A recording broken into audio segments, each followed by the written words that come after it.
وہ chief justice عامر فاروق صاحب کی عدالت میں تھی، اس میں انہوں نے وہ درخواست گزار نہیں آئے، لہذا وہ خارج کر دی اور اس طریقے سے نواز شریف صاحب کو کلین چٹ مل گئی۔ اب ایک اور ڈیولپمنٹ ہوئی ہے، اور وہ ہوئی ہے کہ نواز شریف صاحب کی جو اپیلیں تھیں، کیونکہ اس وقت نواز شریف صاحب جو ہیں وہ سزا یافتہ ہیں، مجرم ہیں، اور وہ اڈیالہ لاہور سے باہر چلے گئے تھے، اور باہر سے بیرون ملک، اور پھر 4 ہفتے کا قید گئے تھے، 4 سال بعد واپس آئے، اور اب انہیں ان کا سامنا ہے۔ اب الیکشن شیڈول آنے والا ہے، اور کہا جا رہا ہے کہ الیکشن شیڈول آ جائے گا دسمبر کے پہلے ہفتے میں یا نومبر کے آخری 2-3 تاریخوں میں آ جائے گا۔ تو اس سے پہلے نواز شریف صاحب کو کلین چٹ دینا مقصود ہے، لہذا کلین چٹ کیسے دی جائے گی؟ تو 2 کیس ہیں نواز شریف صاحب کے خلاف، ایون فیلڈ ریفرنس اور العزیزیہ ریفرنس، تو ان دونوں میں سزا یافتہ ہیں وہ، اور ان دونوں میں جو سزائیں ہیں 7 سال ہیں اور 14 سال ہیں، ان کے خلاف اپیلیں فائل کی ہوئی ہیں، لہذا چیف جسٹس عامر فاروق صاحب نے وہ درخواستیں جو ہیں وہ لگا دی ہیں، اور اس میں ایون فیلڈ ریفرنس اور العزیزیہ ریفرنس یہ اب ہوگی سماعت 21 نومبر کے لیے فکس کر دی ہے۔ 20 نومبر کو جسٹس میاں گل حسن اورنگزیب صاحب اور جسٹس سمن رفعت امتیاز صاحبہ کے سامنے عمران خان صاحب کا کیس لگا ہوا ہے سائفر والا، اور 21 نومبر کو چیف جسٹس عامر فاروق صاحب اور جسٹس میاں گل حسن اورنگزیب صاحب کے سامنے نواز شریف صاحب کی درخواستیں لگا دی گئی ہیں، اور وہ ہے ایون فیلڈ ریفرنس اور العزیزیہ، ان دونوں میں۔ اور عدالت نے نواز شریف کی بیرون ملک سے واپسی پر اپیلیں بحال کر دی تھیں، اور اس میں جو سزائیں ہیں وہ سنائی ہوئی ہیں، وہ سزائیں موجود ہیں، لہذا یہ 2018 سے چیلنج کیا ہوا تھا جی، اب ان کی سماعت ہوگی۔ تو 20 منڈے کو عمران خان صاحب کا سائفر کیس، اور 21 کو نواز شریف صاحب کا، تو یہ مقابلہ چل رہا ہے۔ اب دیکھتے ہیں کہ کس طریقے سے کیسے ریلیف دیا جاتا ہے، اور مزے کی بات ہے کہ جسٹس میاں گل حسن اورنگزیب صاحب دونوں بینچوں میں شامل ہیں، تو انتظار کیجیے جی، بڑا دلچسپ کھیل ہے۔ اس کے علاوہ ایک اور جو معاملہ ہے وہ آپ کے گوش گزار کروں کہ ہوا یہ ہے کہ ایک اور کیس بھی لگ گیا ہے جی، اور وہ ہے عمران خان صاحب کی ضمانت کا کیس، اور وہ ہے سپریم کورٹ آف پاکستان میں، کیونکہ کافی تنقید ہو رہی تھی، نمبر لگ چکے تھے، 3 ہفتے پہلے کی بات ہے، نمبر لگ چکے تھے درخواستوں کے، لیکن فکس نہیں ہو رہا تھا، تو اب وہ فکس کر دیا ہے چیف جسٹس قاضی فائز عیسیٰ صاحب نے، پی ٹی آئی کے چیئرمین عمران خان کی اپیلوں پر بینچ تشکیل دے دیا ہے، اور یہ بینچ ہے جسٹس سردار طارق مسعود کی سربراہی میں، 3 رکنی بینچ ہے، 22 نومبر کو سماعت کرے گا، یعنی 20 نومبر کو ہوگی عمران خان صاحب کا سائفر ٹرائل اسلام آباد ہائی کورٹ میں، اور 21 کو کیس ہوگا، نواز شریف صاحب کی اپیلیں آ جائیں گی، اور 22 کو ہو جائے گا کیس سپریم کورٹ میں جناب عمران خان صاحب کی درخواست ضمانت، اور اس میں جسٹس سردار طارق مسعود ہیں، 3 رکنی بینچ ہے، جسٹس یحییٰ آفریدی بھی شامل ہیں، اور اس میں جسٹس عائشہ ملک صاحبہ بھی شامل ہیں۔ اس میں عمران خان صاحب نے ایک تو سائفر میں ضمانت والا 2 درخواستیں، ایک ہے ضمانت دی جائے، اور دوسرا سائفر کیس میں جو فرد جرم عائد کیا گیا ہے وہ غیر قانونی طور پہ کیا گیا ہے اور اجرت میں کیا گیا ہے، لہذا وہ بھی درخواست سامنے ہے۔ اب یہ اگلا ہفتہ بہت ہی امپورٹنٹ ہوگا پاکستان کی پالیٹکس کے حوالے سے۔ اب ایک اور خبر آپ سے بھی شیئر کرتے ہیں، اور وہ اس سے بھی زیادہ امپورٹنٹ ہے، اور وہ ہے کہ عمران خان صاحب کے جیل میں ملاقات ہوئی ہے غیر ملکی مندوبین سے، اور یہ انکشاف کیا چودھری پرویز الہی صاحب، جو کہ پاکستان تحریک انصاف کے صدر بھی ہیں اور جیل میں قید بھی ہیں، اڈیالہ جیل میں ہی ہیں،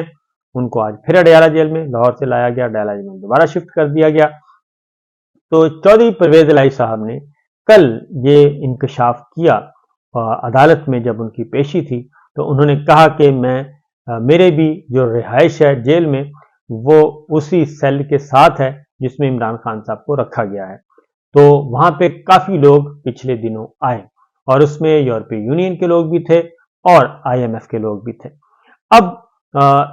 یہ بات جو ہے انہوں نے یہ خبر بریک کی۔ اب جیل سپرنٹ جو ہے، جیل انتظامیہ، وہ یہ کہہ رہی ہے کہ یہ خبر درست نہیں ہے، اور اس میں انہوں نے جو ریزن ادھر بتائی ہے، انہوں نے کہا جی ایک تو چودھری پرویز الہی صاحب کا اور عمران خان صاحب کا کوئی آپس میں رابطہ نہیں ہے اور کسی قسم کی کوئی ملاقات نہیں ہوئی، اور عمران خان صاحب کی اور چودھری پرویز الہی صاحب کی، پہلی بات تو انہوں نے یہ کی۔ اور دوسرا انہوں نے کہا کہ جو چودھری پرویز الہی صاحب اور عمران خان صاحب کی اڈیالہ جیل میں جو رہائش ہے وہ کافی دور پائی جاتی ہے، اتنی قریب نہیں ہے، اس لیے بھی یہ ملاقات کی خبر درست نہیں ہے۔ اور عمران خان صاحب سے نہ ہی آئی ایم ایف کا کوئی ڈیلیگیشن ملا ہے اور نہ ہی دوسرا کوئی ڈیلیگیشن آیا ہے یورپی یونین کا یا کوئی اور، تو اس کا سوال ہی پیدا نہیں ہوتا۔ لیکن جو چیزیں نظر آ رہی ہیں وہ ظاہر چودھری پرویز الہی صاحب جو ہیں وہ اتنی لوز بال نہیں کرواتے، وہ بڑے سوچ سمجھ کے یہ کام کرتے ہیں، اور سوچ سمجھ کے انہوں نے بات کی ہے، بڑی تسلی سے کی ہے، لہذا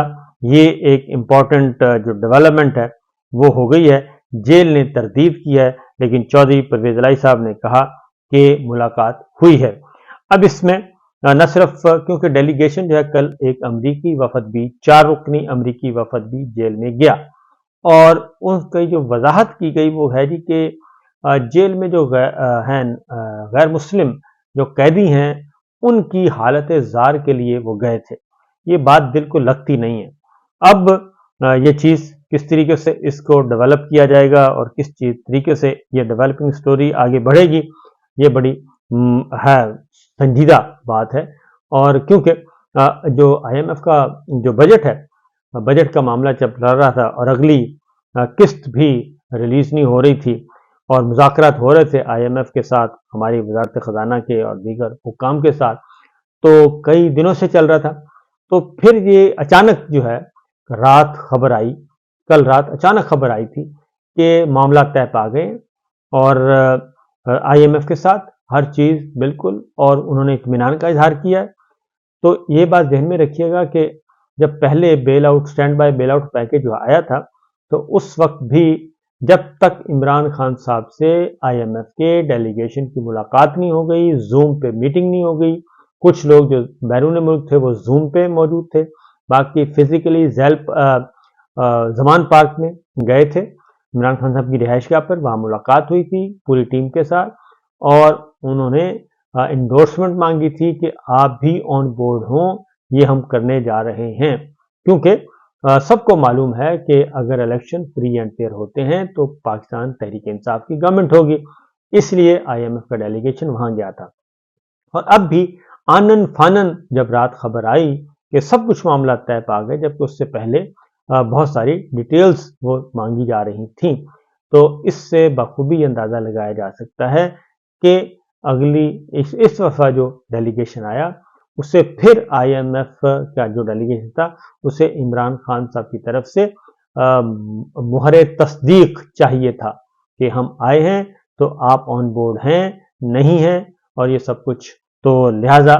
یہ چیزیں بہت ہی امپورٹنٹ ہوئی ہیں۔ یہ 5-7 خبریں تھیں، میں نے کہا آپ سے شیئر کر لوں، تو اندر خانے کیا ہو رہا ہے یہ بہت جلد پتہ چل جائے گا۔ اگلا ہفتہ سب سے اہم ترین ہے۔ اجازت دیجیے، اللہ حافظ۔